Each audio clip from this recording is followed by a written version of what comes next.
and good morning, everybody. Welcome to the Blind Press YouTube channel and CoffeeStream number 265. And it is Wednesday, and of course, Wednesdays with Skep is happening. Skep had, I believe, some car issues, so he will be coming in a few moments. So while we are waiting for that, we will say hello to everybody. Hello, Blake Hanley. Glad to have you here. We've got quite a lot of news today that I'm sure will make Skep and I both very ragey, I guess is how we should put it. And it's pretty bad. We've got some interesting stuff here. I'm gonna pop open Safari, and I'm going to get some of this news pulled up. So I hope everyone had a good day yesterday. And is having a very good Wednesday today.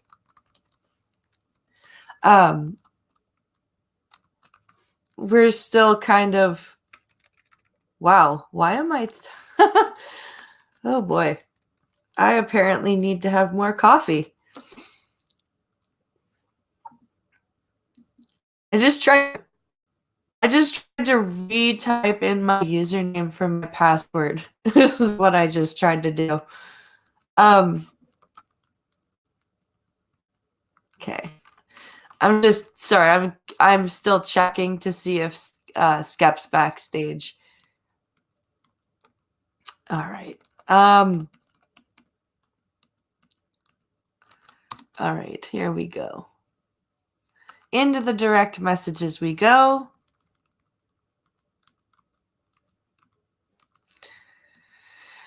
Now, Pinkalo's been busy sending us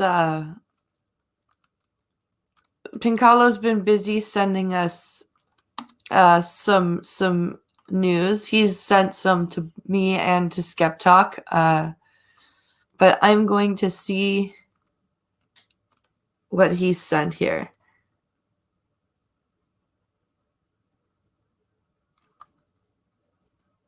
Oh, we've got a video from the blind audition study video.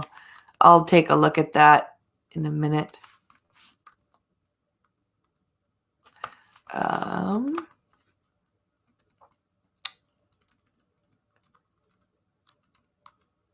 Who else has popped up into chat? Cynical Lindsay, hello.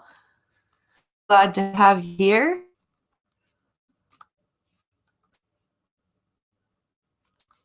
What else do we have here?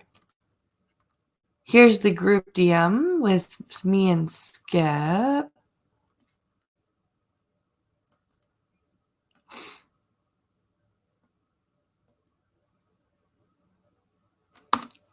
All right, let's see if I don't get paywalled here. I hope I don't. This is a New York Times article that I really wanted to read. Because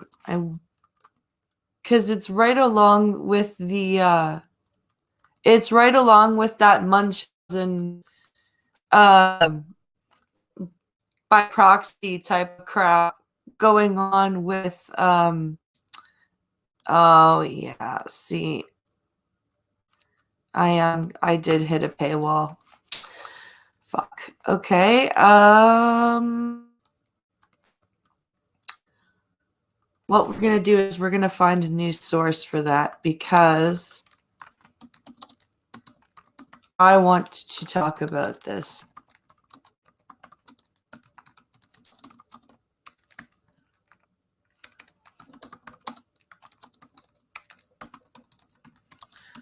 All right.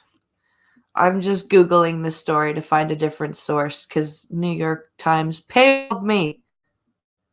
Of course they did. Why of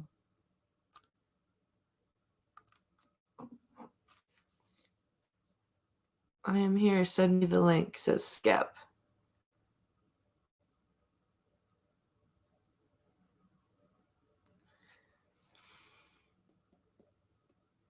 Check Twitter DMs.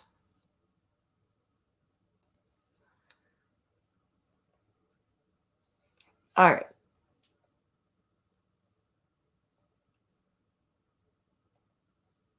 There we go. Now let's see if I can get a source that will not paywall me, because that is really frigging annoying. And we have a Skep Talk. Hello, Skep Talk. I just drove high speed from a town about 30 miles away.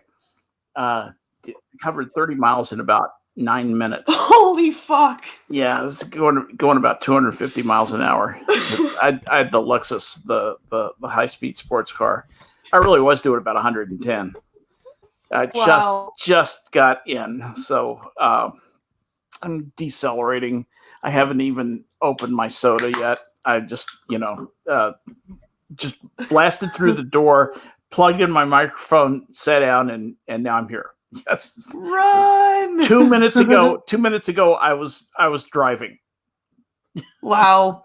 So here I am. So yeah, that was interesting. I go to get my oil changed right this morning. I think, hey, no problem. My nephew's the head mechanic at this place. And priority service, get me in and out. And he looks at the tire. He says, "Your tires are coming apart. Look at the tire. There's literally a chunk coming out of the tire." Oh no. And another tire has a big piece of wire sticking out of it. He says, "Don't pull that wire out." He said the error will come out. Just drive over to Discount Tires and buy 4 new tires. So $1,200 later, here I am. Ooh. Yeah. Ouch. Yeah, those are American dollars. Those are the big ones. So because their Lexus is Lexus. Yeah, 19-inch wheels too. Those tires are expensive. Yeah, and I got good tires. I got top line Yokohama, so but my daughter's going to end up paying me back for this. There, it's on tape. Because this is actually her car. It's not mine. Oh, okay. I wouldn't have a Lexus. I mean, I don't have enough money to afford a Lexus. She does. Yeah. So, but she keeps adopting kids, and Brenda and I had a minivan. So I just said, let's swap cars. I'll drive the Lexus, you drive the minivan. And Brenda said, no, actually, I'll drive the Lexus. She'll drive the minivan, and you'll drive the RAV4. So I said, okay, whatever. But when stuff has to get done, I'm the one who goes to take it to get fixed. Yeah. Oh, thank you. I love Riku. She says, I've never seen your face before. Well, I'm impressed. You're pretty. Oh, thank you. Good looking broad. Fine looking dame. Yeah. So anyway, so here I am. Yay. Decelerate. Hi, Lindsay. Hi, Costin. Yeah. And Riku. Blake's there. Yeah. A couple more people looking. Blake says it's Skep Day. I guess that is a good thing. I guess you're right. I just guess that I'm, total on the day, I'm about $1,300 poorer. So. And Jeff Vader is here. Hello. Hey, Jeff. Nice to have you with us this morning.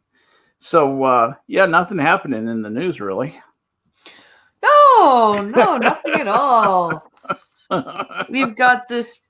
I like the fact that there's a hashtag for James, the Protect James Younger. Yeah. I like that that's happening. I hope that it gets trending enough that people will get more aware of what's going on. Yeah. That his mom is absolutely batshit fucking crazy. Yeah. And that's Kimba Woods. I thought that was Kimba Woods was the judge. I know her. Well, I don't know her, but I know a lot. You I know know several her. people who know her very well. So I know several attorneys who know Kimball Woods very, very well. And she is a stickler for the process. She is of a liberal persuasion generally, but usually is known as fair. She's not crazy, and she's not, on board with this for the sake of it. She's enforcing the law as best she knows how. She's sticking to the process no matter how unfortunate it is for the child, basically. I talked with an attorney buddy of mine last night about it. Yeah. And he said, you got to realize what the judge's role is. They have to be a referee, for something that for in a game that the rules develop as the players play. Yeah. And so she's basically just saying, I'm not passing judgment on whether or not this is a good thing for the kid. I'm passing judgment on whether or not all of the boxes have been checked and all the T's have been crossed and I's have been dotted, basically. Right. So I don't think you can put this at her feet, because if she had come down hard and said, no, what you're doing is crazy, that would have been an easy appeal. My friend's point was that's an easy appeal for the mom. She appeals it, to a court of appeals or to the Supreme Court and says, this is jurisprudential misconduct, and it would be on her part, because it would be effectively activism. It's just the judge feels a certain way, so starts changing the rules, starts to change the way the law works, so that her objective, happens. And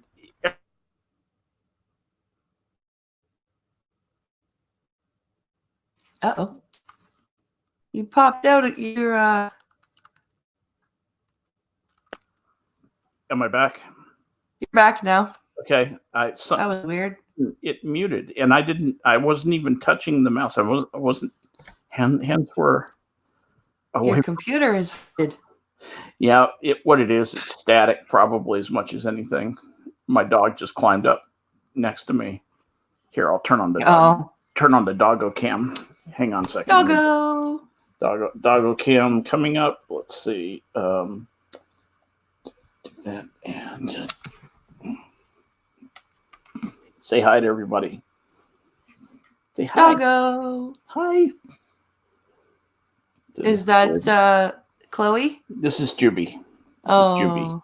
Yeah, Chloe's actually much cuter, but she doesn't like to get up in my lap like Juby does. So not anymore, anyway. I remember when she first came to you, she was always. Well, she has found that what she likes to do is, I'm in a recliner, and she likes to get on my calves, on the lower parts of my legs, and just nestle in on that part of the recliner. And she settles in down there. In fact, she was just whining to get up there. She just was nuzzling my foot. Come on up, get up. Yeah, that girl. Now she's up there. Chat's melting. Oh, I love this dog. I love these dogs. Dogs don't like selfies. Yeah, Jubilee is my constant companion. I mean, this dog will, the day I die, this dog will die. Which we're just that bonded like that. We are just so I hope it's a while. Right? Love this sweet puppy. I love this puppy. Anyway, more than evidently, Crazy Lady loves James Younger. She just thinks he's a biology lab. Well, that's what I was saying, was that this is like an experiment because he's a twin. Yeah, the John Money experiment. Because it's a duplicate. She's got two identical twin boys, one of whom she's not altering. Yep. And one she is. It's some kind of perverted symmetry appeals to some sick part of her that doesn't really care anything about those kids. I can't believe she gives a shit about those children. And her Yelp reviews are very mediocre. They're not absolutely monotonically terrible, but they're very. She has a lot of negative reviews. I'm just going to say that. And beloved doctors who everybody likes, they don't get a lot of negative reviews on Yelp. No. So that means that some people are having bad experiences with her. And I have a feeling she's one of these young know-it-all, I'm a doctor and you're not, fuck off. Patient narrative doesn't really appeal to me. I know everything before you say it type of thing. And she's got a lot of maturing probably as a physician to do. She's relatively young. I didn't see where she went to medical school or what her residency was, but I doubt that it's distinguished. She's working as an LMD, a local MD, as the medical school snobs like to put it. Okay. And she's not distinguished. So she's going to be remembered in history as an abusive mother, in my opinion. I hope so. And as far as I'm concerned, she is a piece of garbage. I hope his father's able to appeal this, and I hope that this becomes I almost hope this becomes I hope it doesn't have to get to the Supreme Court. But if it does get to the Supreme Court, I hope that this actually sheds some light. People are saying that this does not have any issues of fact or law to get to the Supreme Court. It can only be appealed on technical features. So the feeling is that the laws that are in place cover the mother's actions adequately, that the Supreme Court won't review this. The Texas Supreme Court won't. I don't see how that's even possible. You got to understand the courts in Texas. Judges are elected down here. It's a big, happy club. And even the Republicans and Democrats don't even talk bad about one another. It's weird. It's almost like an oligarchy of judges, mostly Republican judges, but they tend to be liberal Republican judges. It's an odd bunch. It's like they get it, they put on the robes and they become liberal. I don't know what to tell you. They represent themselves as conservatives, and then they get up there and it feels like the court system is very liberal. I mean, Texas has been known for a long time as the place to come and sue for tort, for slip and fall type lawsuits are notoriously easy to pursue in Texas. The law really favors the plaintiff. So anyway, indeed, I am Canadian, Rosie. I am Canadian. Riku goes by Rosie. Oh, okay, Rosie. Yes, she's Canadian, and yes, she did select Trudeau as the one Canadian out of 35 million to lead her country. I did not vote for that shitbag, nor did I vote for anyone in the party. Thank you very much. Oh my gosh. I can't believe you guys did that again. There are a lot of deluded people in Canada. That's all I can think. And a lot of them voted because a lot of them voted in hopes that the Liberals would form a coalition with the NDP, which would do what? Just be bad. I know. The NDP they're crazy people. They lost they actually lost third-party status to the Bloc Québécois. I saw that. So they aren't super sane themselves. No, they're not. But what would happen if the NDP and Liberals became a coalition is that the NDP would pick a couple of things out of their platform and demand of Trudeau and his party, if you want our support, you will implement these two things. X and Y. Yeah. Right. Okay.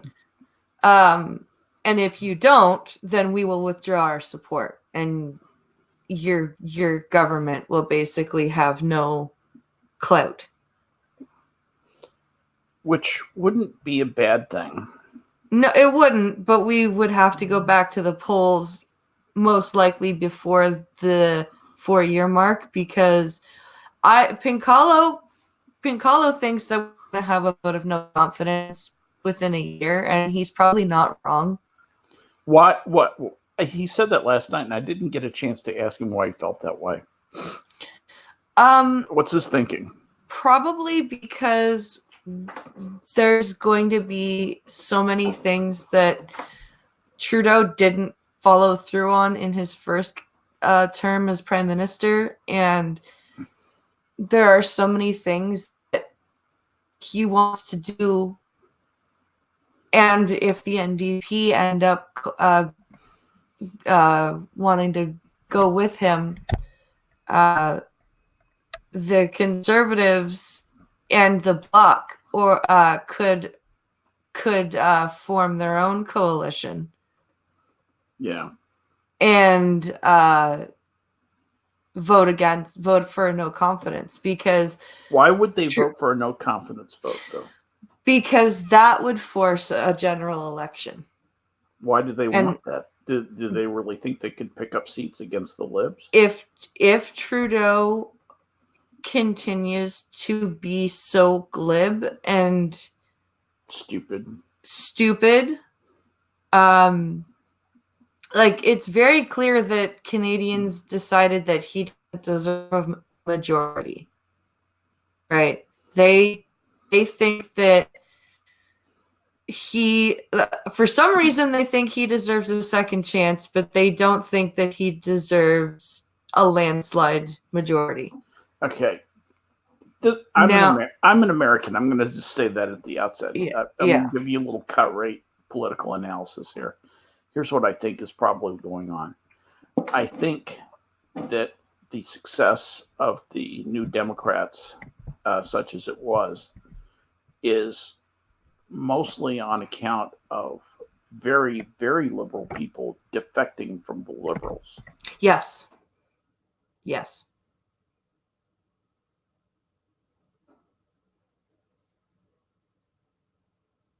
And you muted again.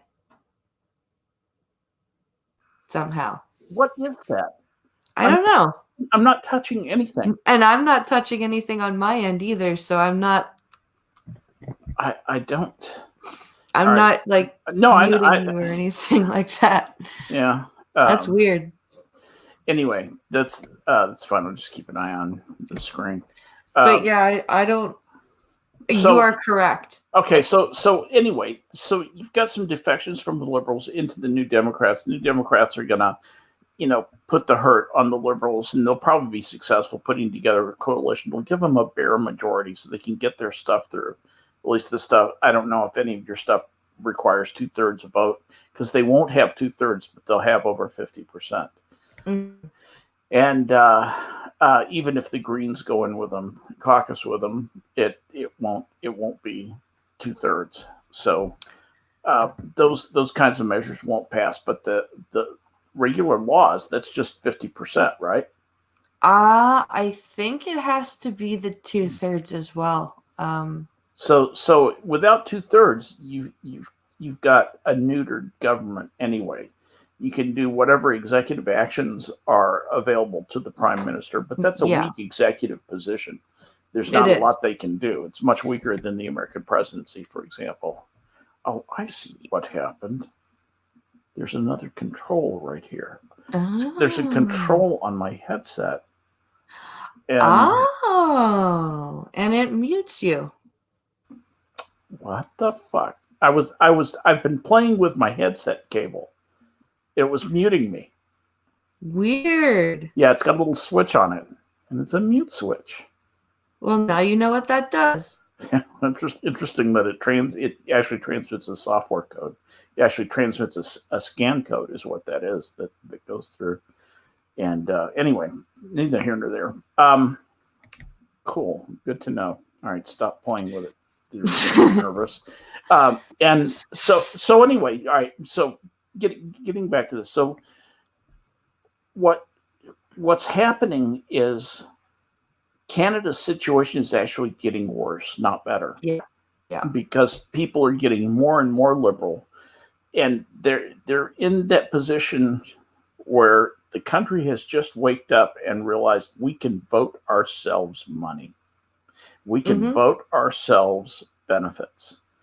And what's happening is, what will happen now is they will stop putting adults in office. You'll start getting people like AOC and Rashida Tlaib in there who will run and say, we'll just give you anything you want.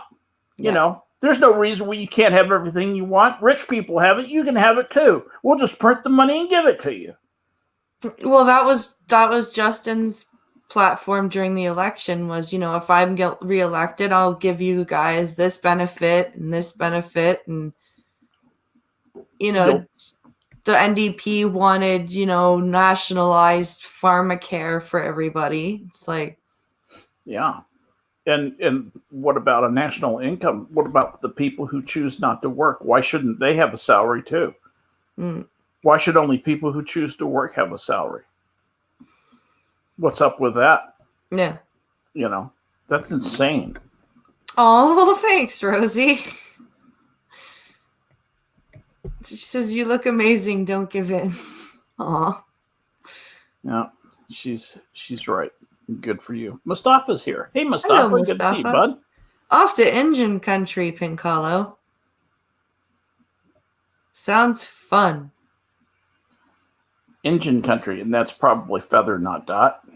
Or no? No, that's feather. That's feather, okay. Yeah. Woo!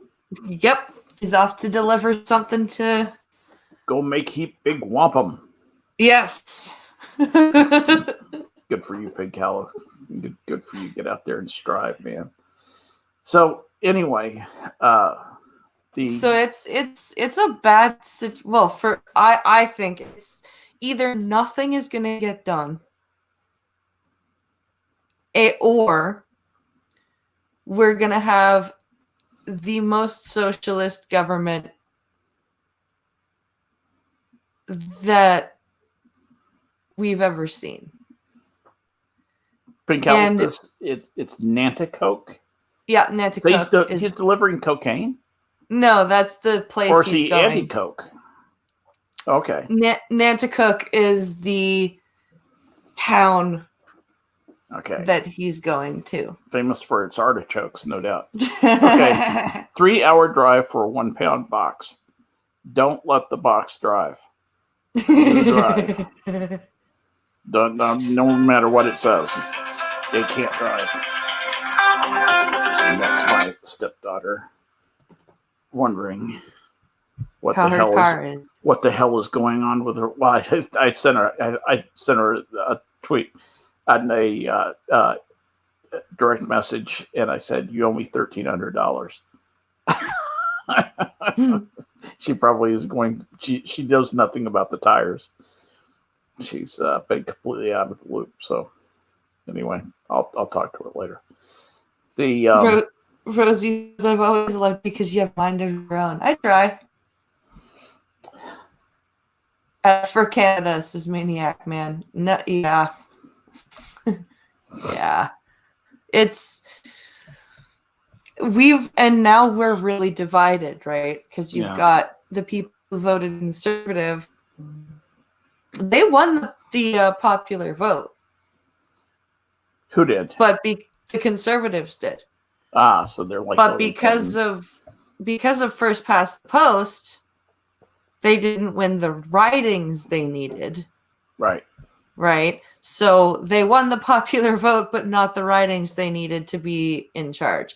And they won 34.5%. The Liberals got 33% of the popular vote. Interesting. The Liberals, the Liberals have, I believe, 155 seats, and they need 170. Yeah, I had that up. So the Liberals won 155 seats. The NDP have 24.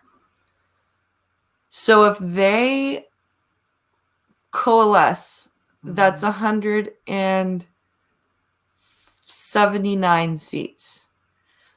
Now, the Bloc won 33, I believe, 34 seats. And the Conservatives won, I think, something like 135. Yeah. Let's see. All right. Liberals won 157. Oh, 157. Okay. Conservatives were 121. Bloc Québécois is 32. So, and New Democrats are 24. If you add the New Democrats to the Liberals, that's 181. Right. And 181 that gives majority. them, 170 is required for a majority. So that gives them a majority, but not 2/3. No. If they can get any of the Bloc Québécois, if they can get about 2/3 of the Bloc Québécois, or about 3/4 of the Bloc Québécois to vote with them, they will have 2/3. Yeah. And I assume the 3 Green will go with the Liberals generally. Yeah, there'd be a much better chance of the Greens voting with the Liberals and the NDP than the Québécois at this point. Yeah, so they'll have to. Basically, if I'm Trudeau, I whore myself out to the NDs, and then I go to the Bloc and I say, "How can I help you? What would you like to go shopping today?" And Rosie, what? Sorry, I have to say something. I have to address something. What do you mean? I used to have my own opinion. I'm confused by that. She still has her own opinion. I assure you, she's a friend of mine. I know her pretty well, and believe me, the fastest way to find out that she has her own opinion is to tell her she doesn't have her own opinion. I'm pretty fucking opinionated. So. That's the technical term. Sheer is weak sauce, says Mr. Goatman. No, I don't think he's weak sauce.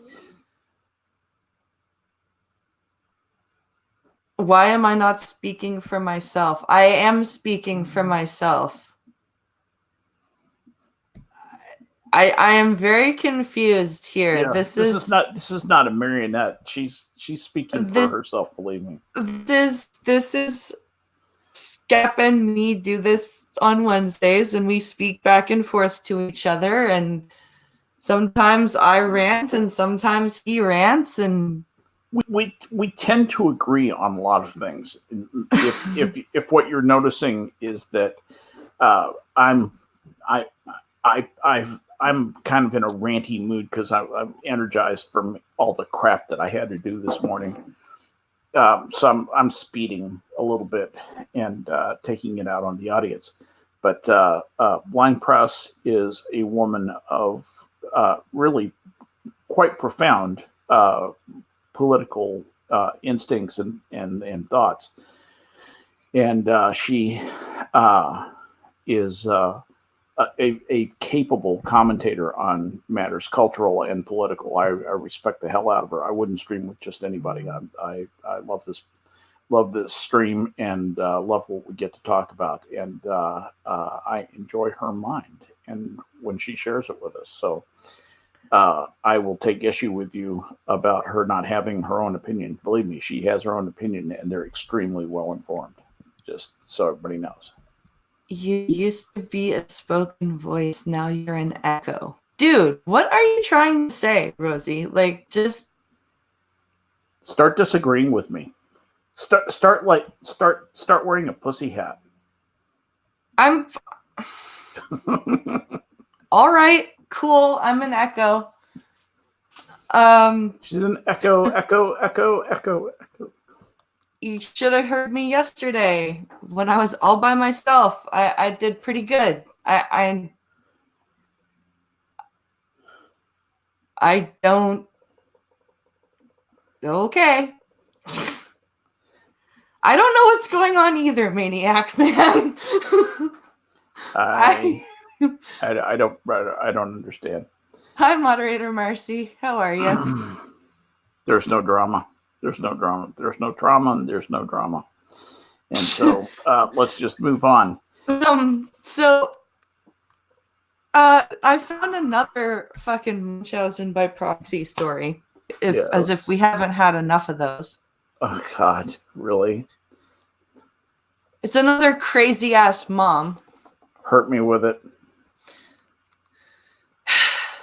Colorado mom accused of murdering 7-year-old daughter who she claimed was terminally ill. It's the Olivia Gant case. I don't know if you've heard of the Olivia Gant case.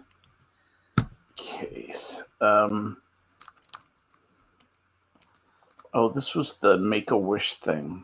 Yeah. Yeah. So the article I've got is ABC.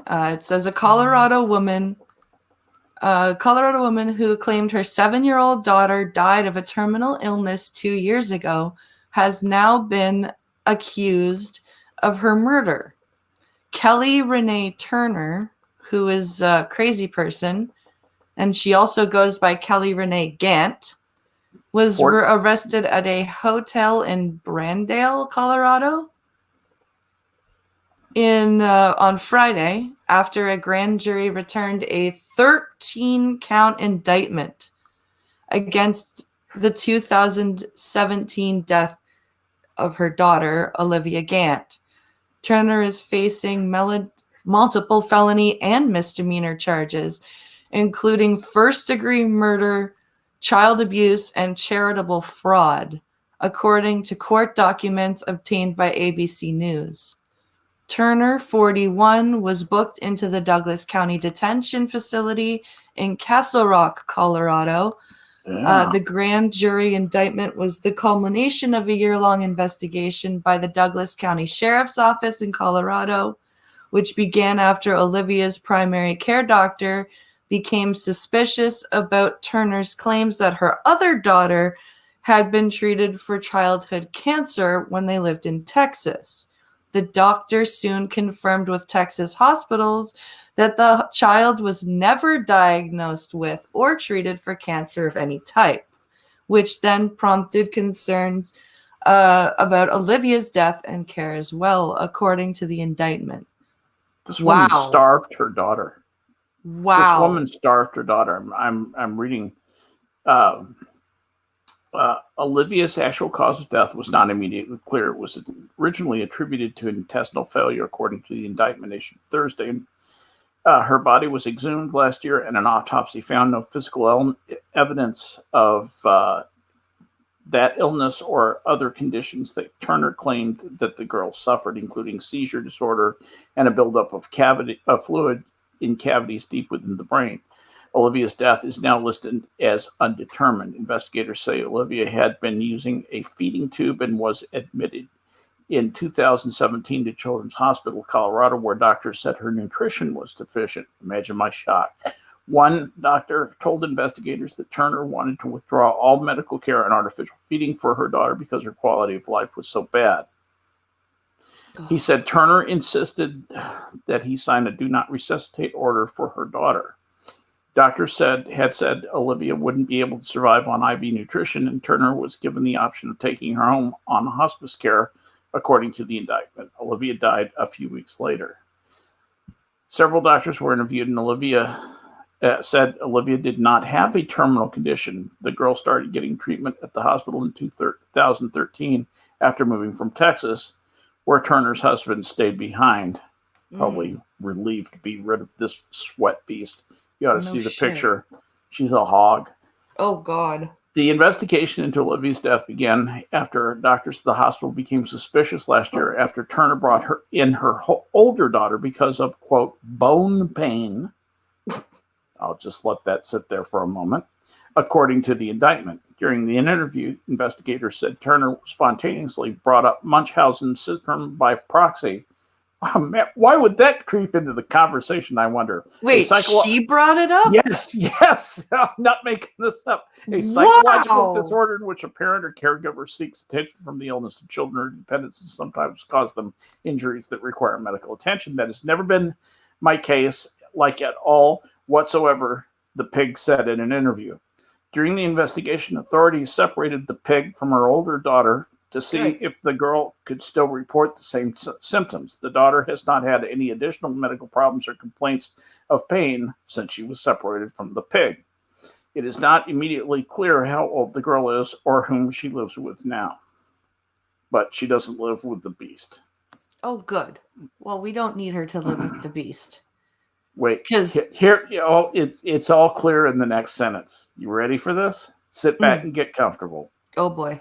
The daughters were insured by Medicaid, and Turner is accused of fraudulently obtaining about $539,000 worth of care from the government-funded program.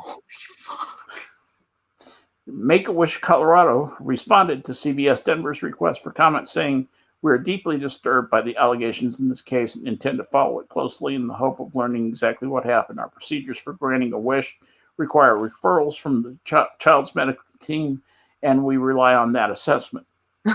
As we seek to learn more about the circumstances that led to Olivia's death, we fondly remember her spirit," and blah, blah, blah, blah, blah. Nice words. Children's Hospital Colorado issued a statement saying it declined to comment to avoid compromising the case. And there you go. That is insane. That just... Why do mothers, like, aren't you supposed to be, like, maternal? Why do mothers feel the need to harm their children like this? I don't know.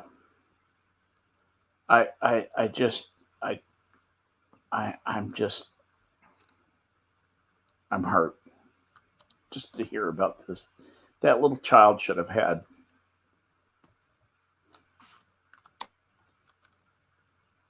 that kid should have had a better life than this. Yeah. It just makes me want to take that parent and say, what the fuck are you thinking? Why is your life so poor that you would do this to a child? Yeah. And then cut her head off with a chainsaw. That just makes me so angry. Is that too much? No, let's not. Let's cut her head off with a chainsaw. Fuck. Those, and the surviving little girl probably dodged a nearly fatal bullet. No telling what long-term health issues she'll have, and not to mention psychological issues. Plus, she doesn't have a mother. This beast popped those children out, and now she's going to go away. Yeah. Thank God.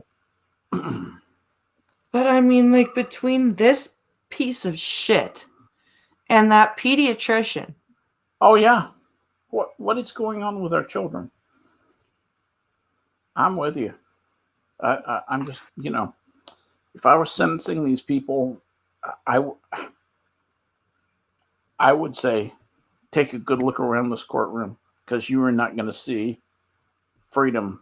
You're not going to see a free place for the rest of your life. Mm. You're going to be on the inside of a concrete cave with bars on one side for the rest of your life. So take a good look around. This is your last shot. Now get the fuck out of my courtroom. Yeah. You want to hear something that will make us flabbergasted but less angry? Boy, I hope so. Well, when Chrome starts behaving, I'll let me say hi to a couple of people. Uzi's here. Hi, Uzi. And so is Goatman. And Goatman, hello. And Maniac Man is Maniac here. Man. Yeah. Pink Hollow getting all fatal up in here. Oh yeah, because he said I eat crunchy baby chicks nightly. Exactly. Cynical Lindsay says, if you want a crazy case similar to this, look up Gypsy Rose. I remember that case. Yeah, I've heard of. I remember that. It's,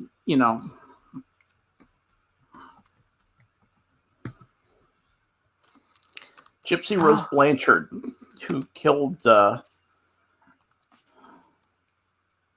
kid. It was Gypsy Rose Blanchard. The seemingly wheelchair-bound Missouri girl grew up in and out of hospitals, took dozens of medications. She underwent numerous surgeries, appeared to rely on a feeding tube. This is very similar to, in their community, Gypsy Rose's mother, Dee Dee Blanchard, was known as a doting mom to her ailing daughter, I'll bet, appearing on local television, receiving large donations from national charities. I'll bet she was. And I think I've heard of this case. In June 2015, Dee Dee was found dead in her bed. Gypsy Rose and her boyfriend, Nick Godejohn, were both charged with first-degree murder. After her arrest, it was revealed that Dee Dee had fabricated all of Gypsy Rose's medical issues. Experts determined she was the victim of Munchausen by proxy syndrome, a rare form of abuse in which guardian exaggerates, blah, blah, blah. We know how it works. Wow. Dee Dee's years of abuse impacted Gypsy Rose physically, mentally, and emotionally. She was 23 when Dee Dee was killed, but had been told by her mother that she was just a teenager with the mental capacity of a 7-year-old. Wow. According to Gypsy Rose, Dee Dee wouldn't let her speak during doctor's visits and told her if she ever tried to escape, police wouldn't believe her story. That's horrible. So,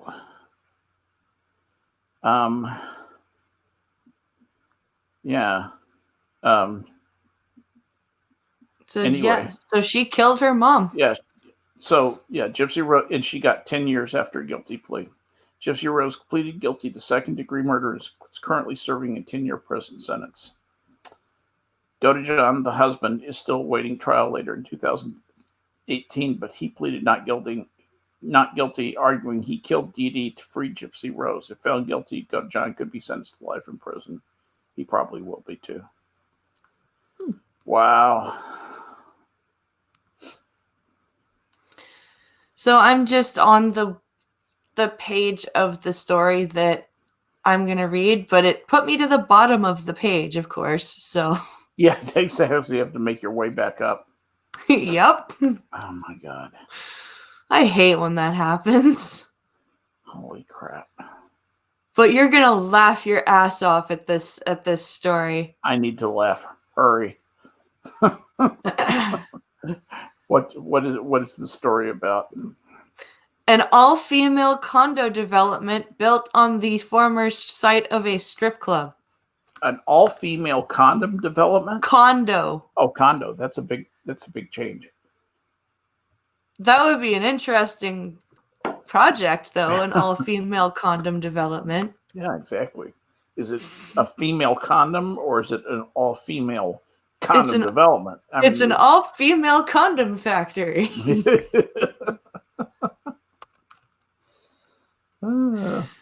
So this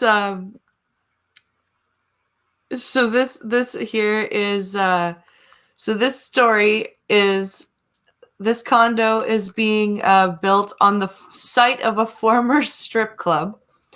So it says for more than 30 years, strippers were the main draw on the isolated stretch of the Queensway by Royal York Road. So this is in Canada. Okay. On the Queensway so this is like around Toronto area, Hamilton area. So they have strip clubs in Canada. Oh yeah. Because it seems like it'd be too cold.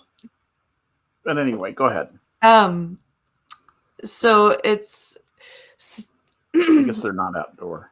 So it says, but the site of the former gentleman's club, the Lancaster, the House of Lancaster.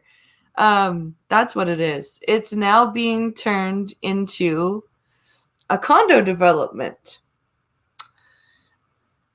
So, and I've heard of the House of I've heard of the House of Lancaster.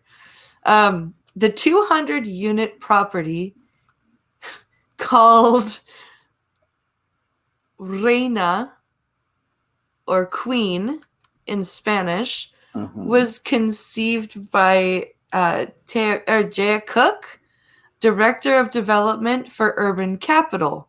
She has worked on projects across the country for 15 years, but she says that when she tells people she's in real estate, the response she gets most often is, "Oh, you're an agent?"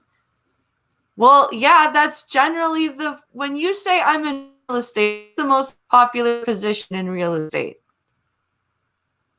Agent, right? Yeah. So it's not because, like, if a guy said I'm in real estate, they'd get the same thing. Oh, are you an agent? Right. It is not because you have tits and a pussy, so don't even start with that. Okay. Is that opinionated enough? Anyway, a magazine featuring a magazine feature on the 20 condo themes. Wait, what? Of the 20 condo kings of Toronto, all men was the final straw. I was pissed, she says. I was pissed. Oh my goodness. I was pissed because an article called The 20 Condo Kings of Toronto didn't list any women. Women can be kings too. Oh my God. Okay, lady. It's getting better and better. Cook decided it was time for women to take the spotlight. I wanted a project that was 100% women, she told her boss, throwing the magazine on his desk. Because, that's professional. You go storming into your boss's office. I want this! All women project right now, bitch. Yeah. Okay. Yeah. Okay. Sounds like one of those women you don't dare fire. So it continues on to say David Wex, a partner in Urban Capital, was one of the builders featured in the Condo King Roundup. Ah! So one of the guys that she worked for was published in the Condo King Roundup, and she was jealous. That's what Pincalo says X to fucking doubt. I think he thinks this is... Yeah, X. And he goes... She then proceeded to step onto his desk and kick his coffee mug into his face. Right, exactly. Soiling the damn man with his coffee. Ripping off his head and shitting down his neck. Yes. And Seneca Lindsay, we was Kangs. Too right. Oh, that's funny. So, it carries on to say, it's no secret our industry is male-dominated on the development side and on the decision-making side, which is not all reflective of our society. Oh my God, he says. It's not healthy. What's not healthy? Not having women kangs. Gotta have them women's kangs. So it says it's men and women navigate built environments, whether private or public. What the fuck does that mean? I'm completely lost as to what the motivation is here. I don't know. It sounds like one woman's ego just snapped.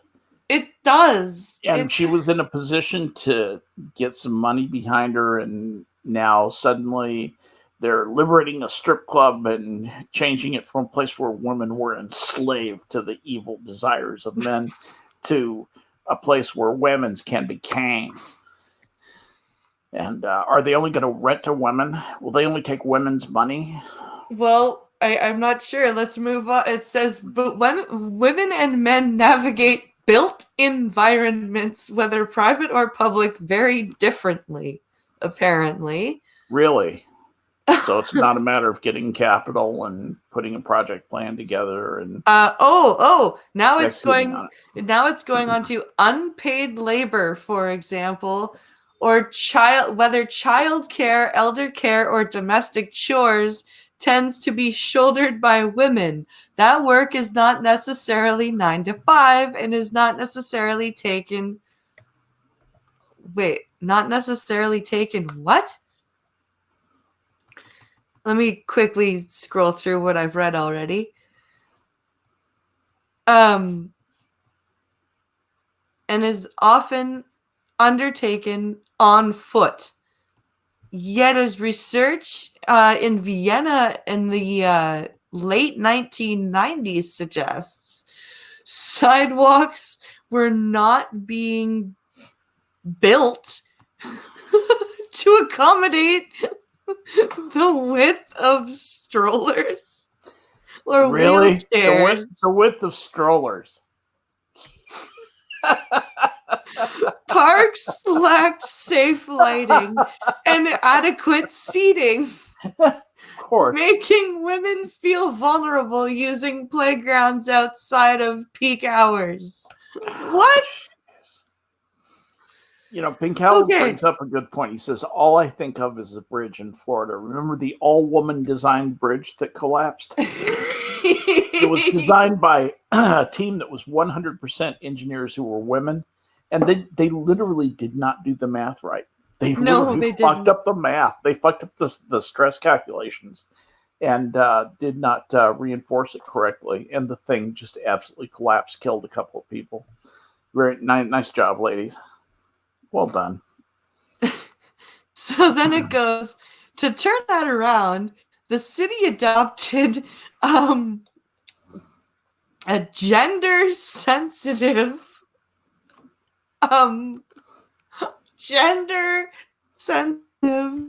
planning, including a now famous pilot project called Frau. Oh, because this is the German thing they're talking about. Okay. Frau Werkstatt, Women Work City. Women Work City. Okay. which accepted proposals only from female architects. The result was a pioneering unit housing project, which featured such as this is a bad sentence. Which featured such as flexible apartment layouts to accommodate the changing needs of growing families, and circular courtyards to encourage safer play and interactions between neighbors.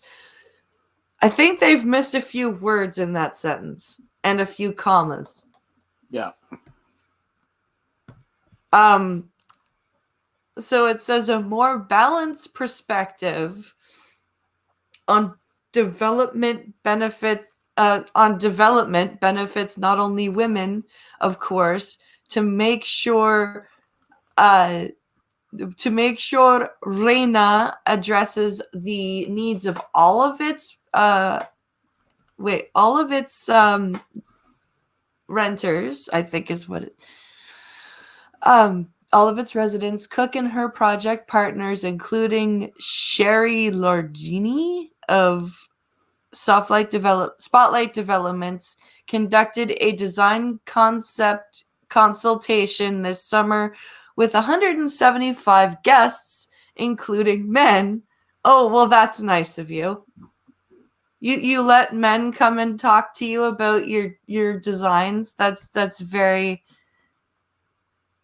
I'm reading this. It says a mix of industry insiders, friends and family, neighbors, and the general public Participants in the one-day session were first asked about the challenges they'd encountered with condo living. The top problems cited were layout, storage, and soundproofing. As in Vienna, safety was another concern, not only outside but in parking garages, elevators, and zigzagging interior corridors. Flexible space that reflected how families interact within a unit was another key issue. The stress of sleep training was a big topic. You have floor-to-ceiling windows and you can never make the room dark enough, and sliding doors you can't close off. Parents are also mortified that their neighbor can hear their kid crying at 2 a.m. And yet the law doesn't allow for interior bedrooms. Can I say something? Mm-hmm. If your baby is in the room with sliding doors, that means your baby's in the living room. Because generally the balcony is off the living room, yes? Yeah, sometimes you'll have a balcony also off the bedroom.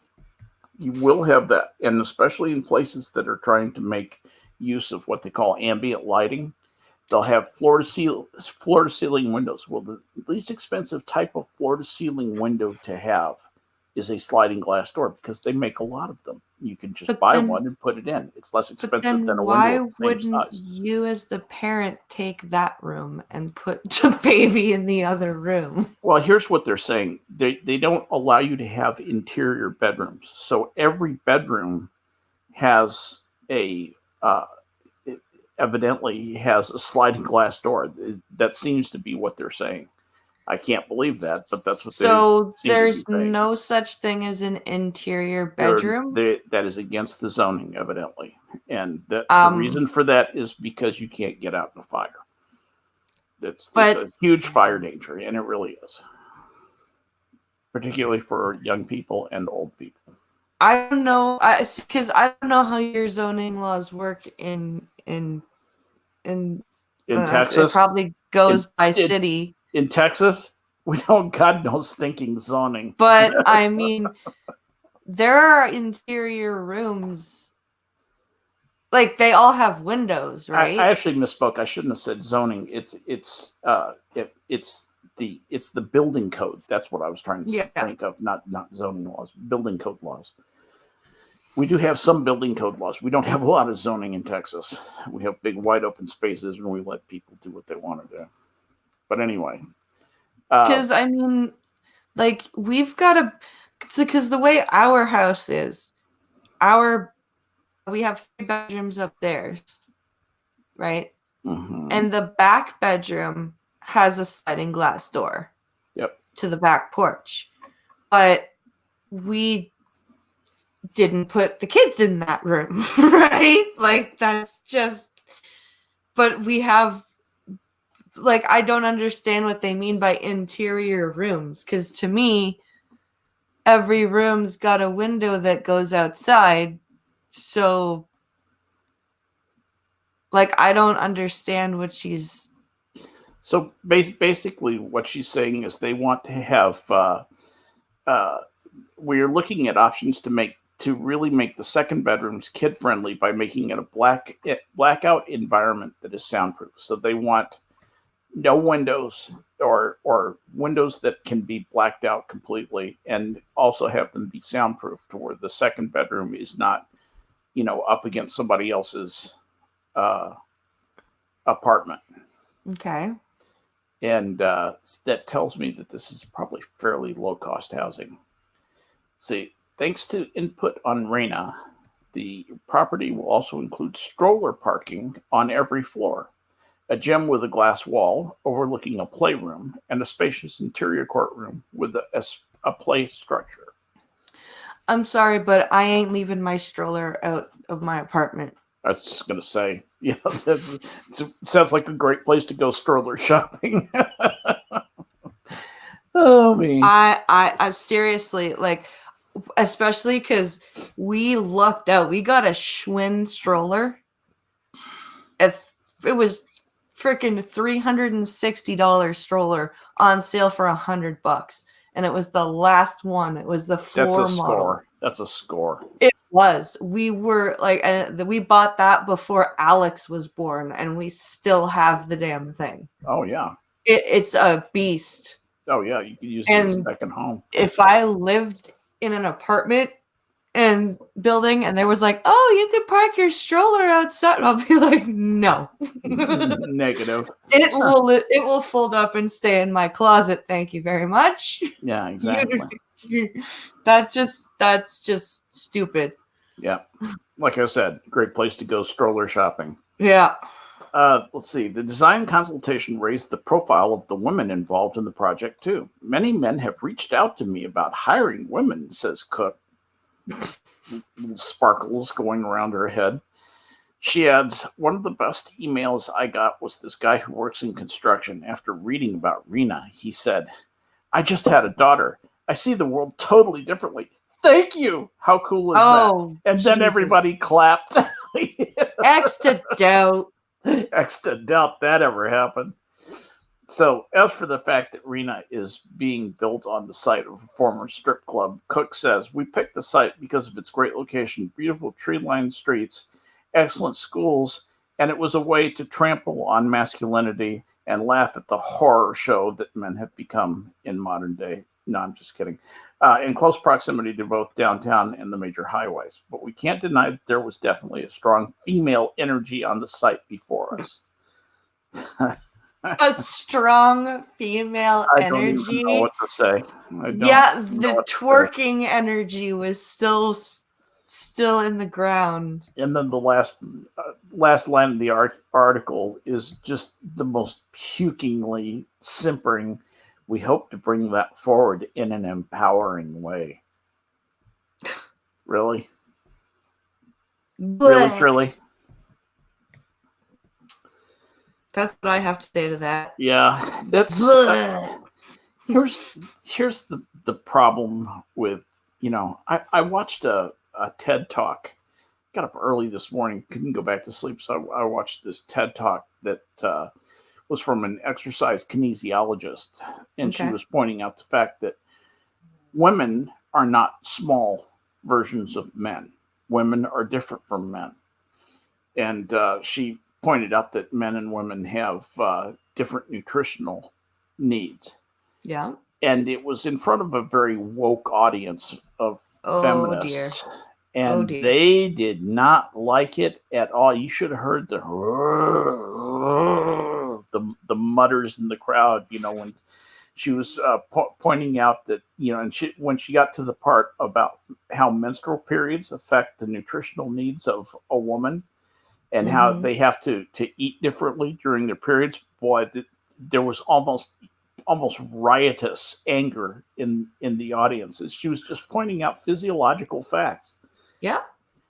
Just stuff about the way people work. And this was all, very scientific. She, done in a measured way. And she tried to win them back, but she lost the crowd about halfway through. And, they gave her polite putting green applause at the end of it, and she, scampered off stage. That sucks. Yeah, I know. It was actually a pretty interesting thing about changing carbohydrate and protein mix depending on where a woman is in her cycle. And these women, were saying don't confront us with hate fats. Yeah. And there's something of the same energy in this article. It's supposed to be very positive about an all-woman thing. Well, what's the good thing about it? Men have been excluded. We excluded men, and that's a good thing. Yeah, it's good to exclude men. Only women are allowed to build this condo tower. Exactly.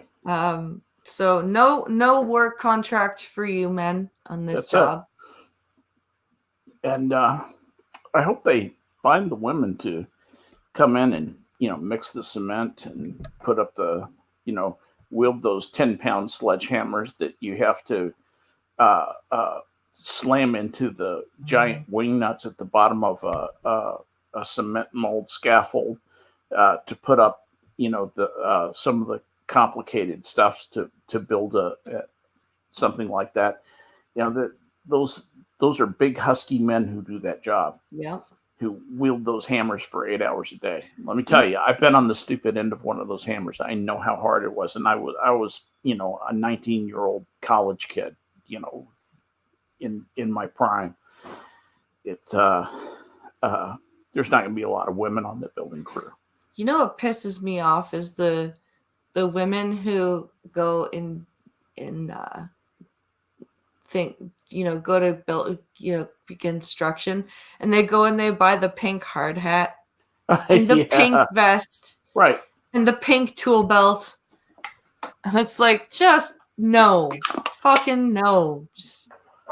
Well, the thing the thing is,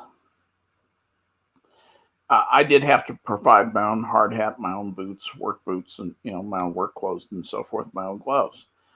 But if you'd worn pink out where I was doing that construction, I was building DFW Airport actually.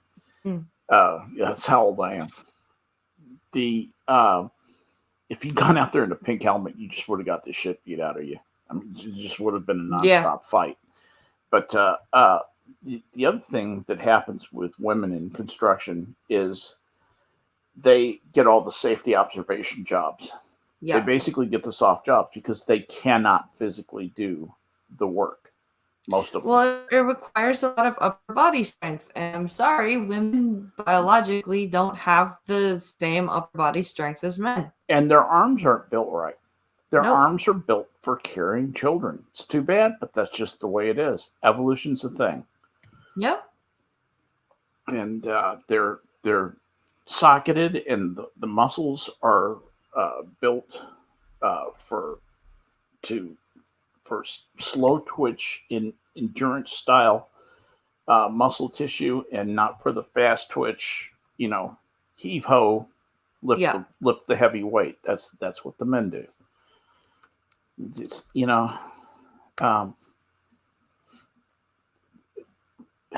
we're in this place where women, there are a cadre of women who think that men are just defective women. They're just defective humans, that women are the correct model, and men are, just kind of a one-off sperm repositories, and really not good for anything else. It gets a little tiresome because you hear nothing but that from the left. Well, and it's scary for parents of little boys who are like, fuck, I'm bringing up boys in this kind of crap. Yep. Like, it's, thank God so far Alex's school hasn't been pushing any kind of agenda. Hope it continues. So do I. I mean, I hope as he gets into the higher grades that it doesn't start to, encroach. Yeah. But so far, knock on wood, his school is very, very good. Logan's daycare is also very good. They're not, they actually discipline the kids when they misbehave. They don't let them get away with stuff, and like it's, and again, there's no agenda or whatever, but it's scary when you look at the messages that are aimed at little boys, that being a boy is bad. Yeah. And that's what they get. That's exactly what they get. It just hurts my heart. And it's to the detriment of those little guys too. That, we should treat our kids better than what we read about in the news. I mean, if you think about it, we've been talking this whole hour and 15 minutes about a lot about parents treating their children badly. Yeah. And there's no excuse for that. I think it's probably a reflection of how you and I feel about our kids, and me, my grandkids. To the most precious things I could imagine. I can't imagine hurting those children. I could, I was never the type to hit my kids. The most they ever got was a quick swat, on the behind if they were just being aggravating. That was just to get their attention. It wasn't even to, inflict punishment. It was like saying, hey, it's like that. Well, it's that. You feel like, and I get to the point where, like, I feel bad even when I was in the right to discipline them, right? Oh yeah. And I go away and I go away and I feel bad for a bit, and like, because there are some, like, I have Pincalo and I have two incredibly stubborn kids. Because me and Pincalo are where do they get that? I just stubborn. We're both fucking stubborn as jackasses, right? We are hard-headed. We know what we want, and we know when we want it. Spoken here on the stream today. So our kids are the same way, and they are just they're 5 and 2, so they're pushing, right? Yeah, they're trying to figure out what they can get away with. And you have to discipline them, like, you end up feeling like shit. Yeah. Because sometimes they really piss you off. Right. And you're like, fuck, I shouldn't feel this way about my kid. No. Right? But then you're like, well, okay, if you were a shitty parent, you wouldn't feel this way. Right? You have to tell yourself that. You have to be like, okay, you're doing this because you're disciplining them because you don't want them to turn into little shits. Right. And they may be pissing you off right now, right. But if you didn't feel badly about being pissed off, yes, and you didn't feel badly about having to discipline them, you wouldn't be a good parent. Because you wouldn't care. Exactly. Precisely. So I'm reading some of the stuff. It's some interesting stuff in chat. The Maniac Man says the only, quote, social construct behind biological sex are the names we give them, not the science and reality behind them. Yes, that is agreed. The science and reality is not a social construct. Those are facts. No. They're hate facts. Senator Lindsay says, I understand feeling bad, but if you don't tell your kids now, your kids will grow up to be like today's generation of snowflakes who need a safe space and will fall apart if they see an opinion they don't like. And she's saying, tell your kids no. And then she's right. She's hit it right on the head. I mean, that's the most loving thing you can do is to guide your kids, teach them limits, get them to understand the realities of the world. And you grow a better class of kid that way. And if they have just basic good sense, they'll pick up on that and turn into good little kids, turn into good adults. Don't over manage them. Don't and don't be afraid to let go. Yeah, that was hard for me. that's my hard part, is I tend to over manage a little bit, especially when I'm in public or outside with them. Sure. Because it's a little bit of a fear that I have that, like, A, I might lose them, or B, somebody is going to question the fact that there's a blind person with their kids out and by themselves. Yeah. And I mean, and that's a thing that happens. Yep.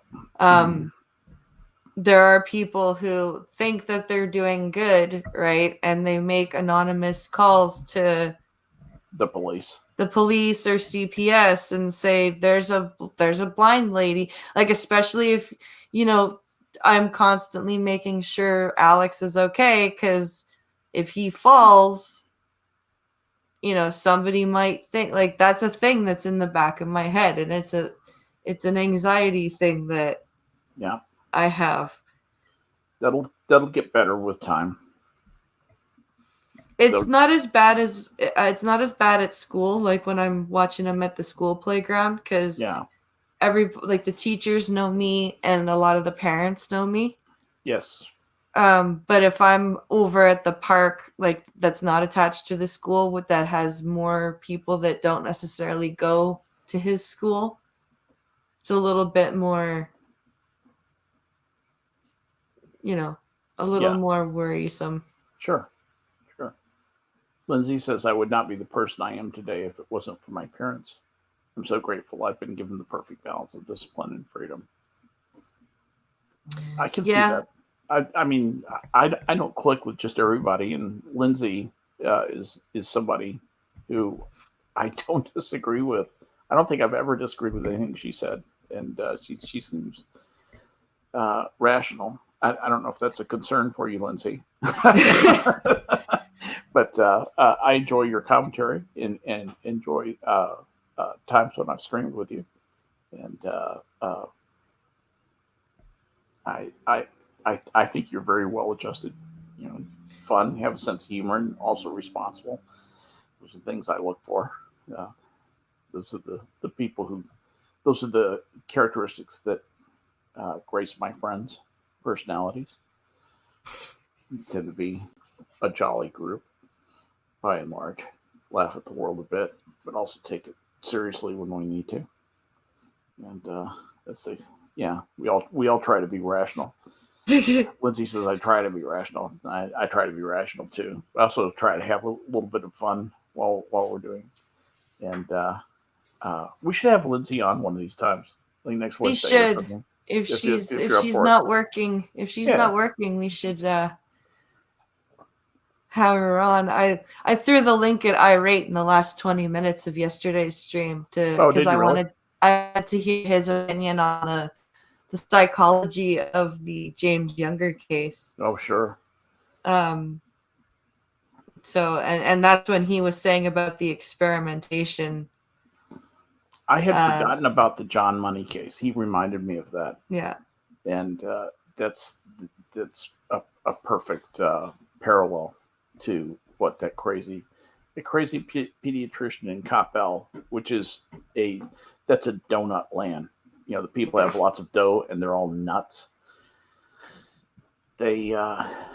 It's La La Land. It's a liberal enclave in Dallas of guilty liberals with too much money and too much education to be smart.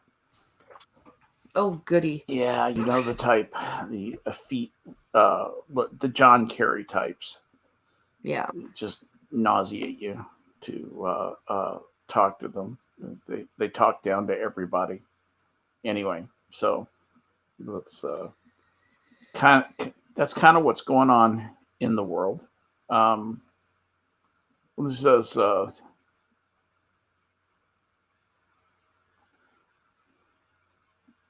she says, may I join the next Minion stream as long as it's before the time change?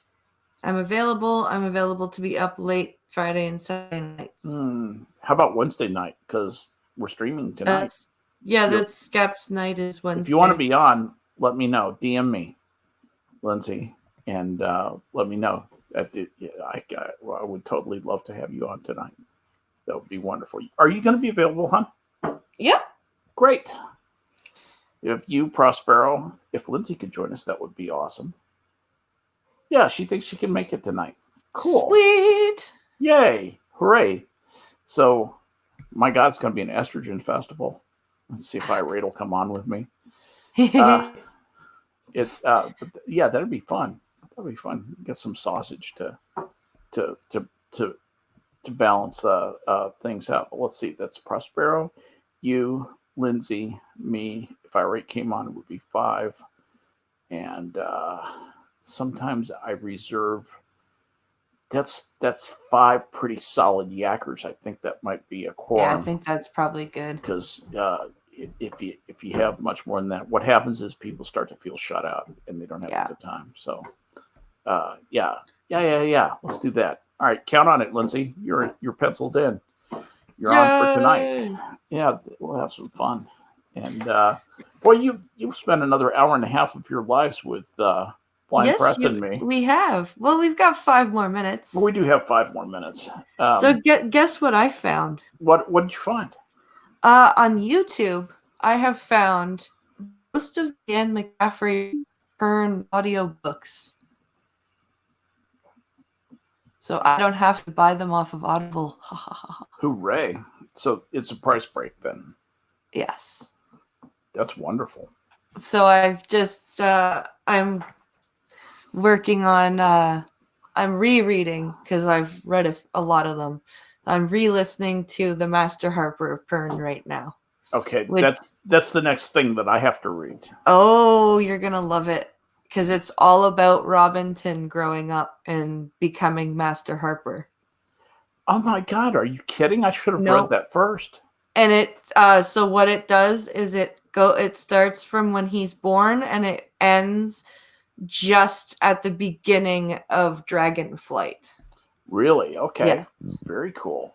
Because Robinson is such a dominating character, and he's so wise and so on top of things. Yeah. And you just go, what is this guy's history? So I will enjoy that. Oh, it's a great book.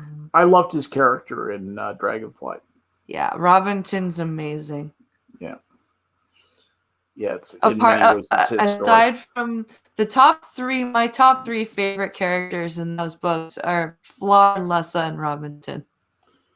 Who was the first one you wrote about? Flar.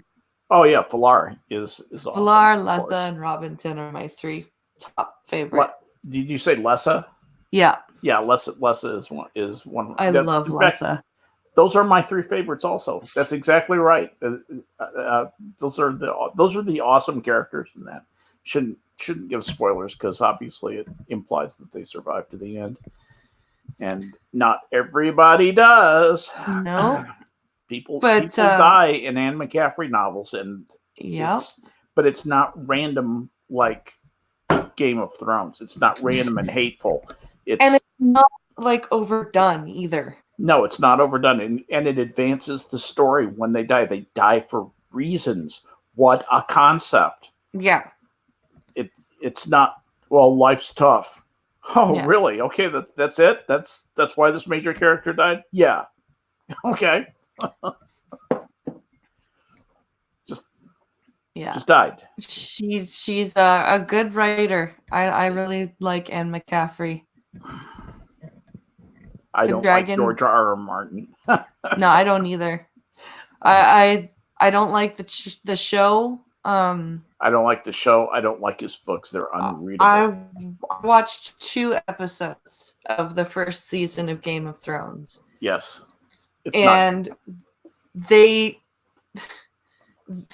I stopped watching when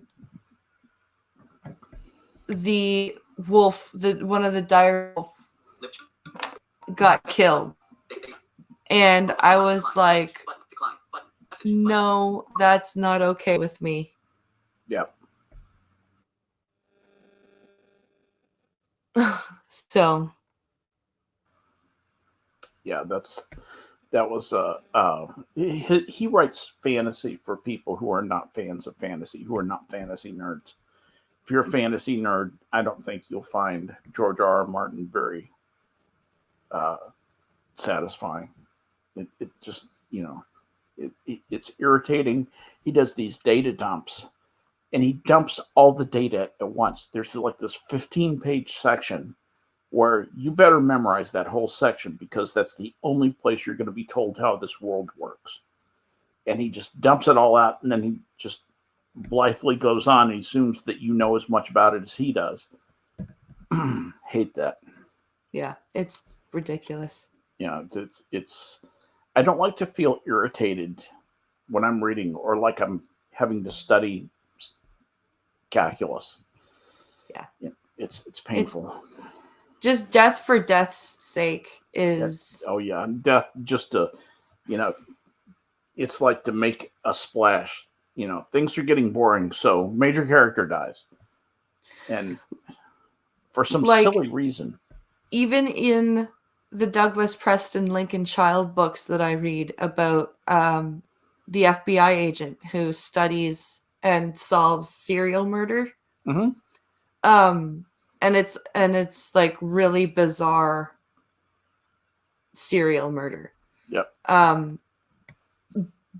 Even the murders themselves that are written into the story are written to advance the story. They're not just like festivals of violence. Right. You know, like they are violent and they're descriptive, but the violence has a purpose. It has content. Yeah. I think that might have been what bugged me about Stephen King and It. Yeah. Was that it was just mindlessly violent. Mindless. Yeah. Yeah. There was no purpose to it. It was just happening all of a sudden. Yeah. Yep. That's not my favorite. But. And now we've reached. Well, now you've spent an hour and a half of your lives with Blind Press and me. I want to thank chat for coming out, and thank you, Blinds, for having me on. It's always fun to come on with you and spend 90 minutes talking about the world and the silliness therein.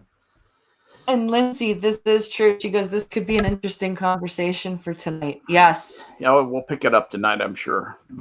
Absolutely. Especially with Prospero involved. Absolutely. And Irate, that'll be awesome. I'll get on the horn and ask Irate, make sure he feels invited. So thank you all for watching. Remember to come back tomorrow at 12 p.m. Eastern, as usual. Remember, Friday is call-in day. And remember, because Skep and Irate both have real-life commitments on Saturday, we are postponing the Star Trek stream till next week. We will talk in group DMs as to who will pick their favorite Deep Space Nine episodes, because that's the series that comes right after. That out. Yeah. Yeah. Yeah. And of course, Blind and Special on Sunday night. So thank you all for watching. Of course, thank you to Skep for joining me, and come back Always to watch us tonight on Minions at 11:30 Eastern, 10:30 Central. And thanks for joining us, everybody. On that note, my friends, the broadcast is now over. Have a great day, everybody. Bye, everybody.